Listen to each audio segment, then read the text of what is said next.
When Dying Light was first coming out, I was so excited, and when I finally got the game, I didn't feel let down at all. It gave me awesome Mirror's Edge combined with like Last of Us vibes, and I repeatedly download this game on my console to this day because I still get a huge urge to play it. And I'm so happy to be trying Dying Light for hard mode check. Let's get right into this awesome game. The question is, are there still non-infected survivors in the city as the GRE maintains? And if so, will the Ministry still go through with a stated plan to annihilate the city in an attempt to wipe out the Haran virus once and for all? Whether by way of the virus or the Ministry's proposed plan, one thing is certain. Haran's days are numbered.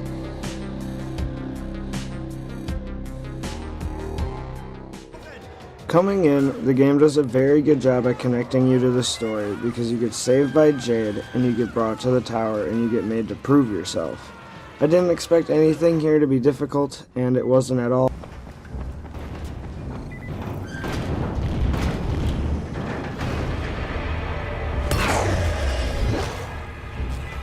So I saved the guy, gained the trust of the people, and went through my parkour training ready to get out there.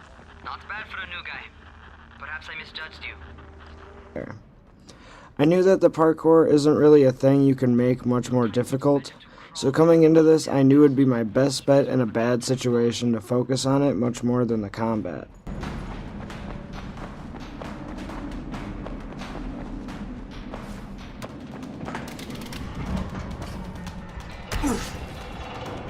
Not bad for a noob.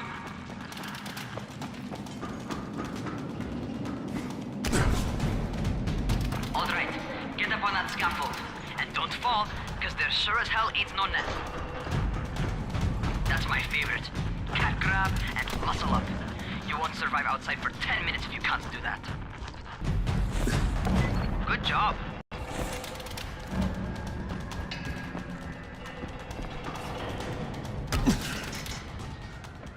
Okay, that's enough. You've got some serious natural talent, man. Either that, or you've done this before. You done this before? Hardly.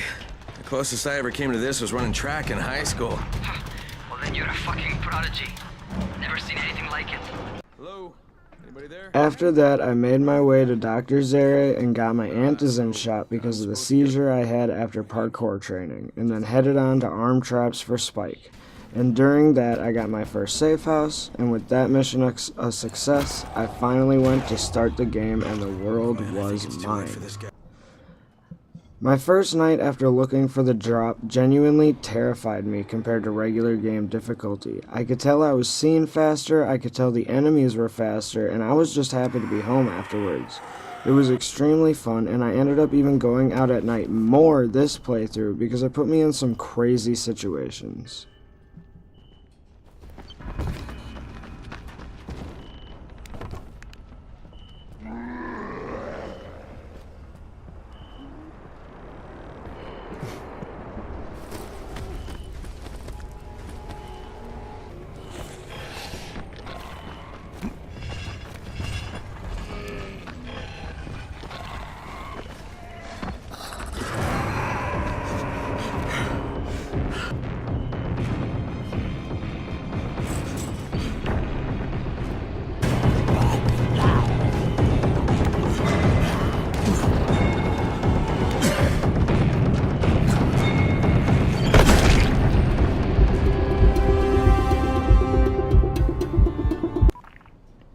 As I do on hard mode check, here's a moment to show you how beautiful the game is. Scientist type. They've got him set up in a sort of research trailer, and he's working on a cure for the virus.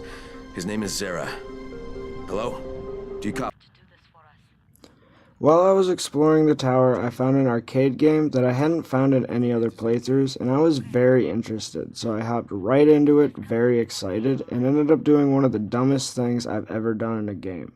This is basic Ancient Game 101. Big Red Urn is the same as Big Red Barrel or Tank. Jeez, but I was still excited to keep trying. By the time I had finished that initial raid mode, I had just felt done. I did not have much fun with it at all, but the art was nice, and the idea was interesting, but it was, well, hell. And not in the fun video game way, they just threw a bunch of the same enemies at me with different looking models, and it just dragged on forever. Getting each of the clavicles and then the main arena room, it was just all so boring. One thing I've decided about difficulty is it's not about more enemies, it's about different enemies and the different things they do. A bunch of the same enemy over and over again is nothing but a waste of my time, and I ended up being more excited to stop playing the arcade machine, and I just used the coins from in the game to get some equipment for the real world and didn't plan to enter Hell Raid ever again.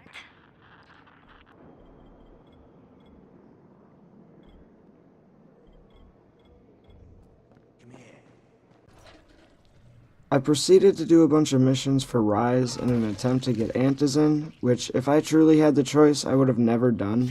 I felt the same way about these missions and Rise himself as I do about the GRE. Why does Crane consistently believe the dumbest people? The GRE is the most robotic group of humans I've ever, and I never trusted them from the very beginning. And Rise is out here shooting his own military like a dumber Negan or the most counterintuitive businessman alive. Crane should have never trusted either of them. You just doomed thousands of innocent people! That's what you get with your fucking chaos! And surprise, surprise, Rise didn't even pay up. I will allow you this much. You promised me 2 crates of it. This is only 5 vials.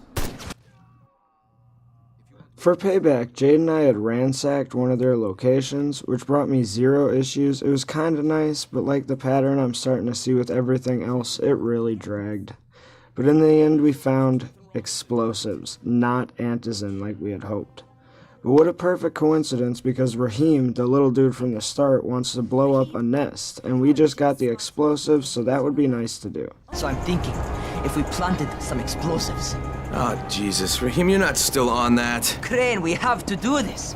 As long as that nest is there, we'll never be able to gather up enough antis. It would work. Make it, so I arm the bombs. Heading back to the tower, Rahim had contacted me over the radio about going to the nest by himself, even though we told him not to. Which brings up a genuinely fun but not very difficult mission where you set bombs and get out of that place Die Hard style.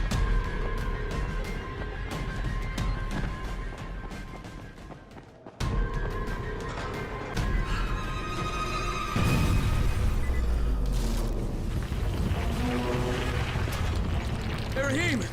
It worked, man! Hey, your plan worked, kid! Raheem? Hey, do you come? Soon after this, Rahim's infection gets to him, and this scene always got me a little bit, mainly because my consistent comedic break in the game is gone. Oh, shit! You goddamn stupid fucking kid! Then after that, Rise attacked the lab and took Zere, making me rush straight to saving him immediately. I snuck into Rise's camp and fought well in a very fun mission where I finally got some guns. But he kidnapped me anyway and brought me to a dirty, gross pit. And let me tell you, this mission is once again boring. They just slammed me with way too many enemies and one big enemy that was not hard to defeat and just took way too long to die.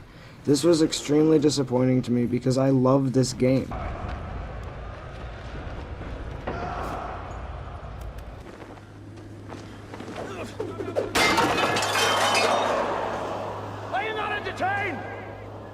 But anyway, this brought us to an actually very cool cutscene where Crane finally does some shit you've wanted him to do the whole game, and chops Rise's hand right off.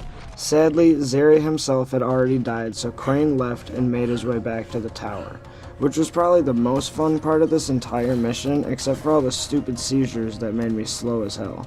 The cutscene for this mission was great, but the mission itself was quite a bore.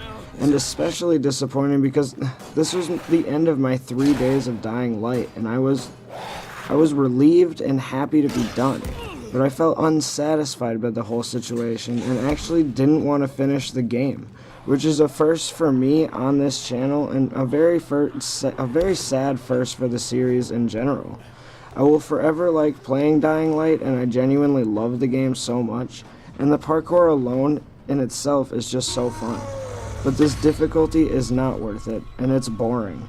Of course, once you get to endgame, I'm sure it could be really fun, but what's the point of a great endgame if you didn't have fun getting there? That's what I say. But anyway, I hope you all enjoyed watching.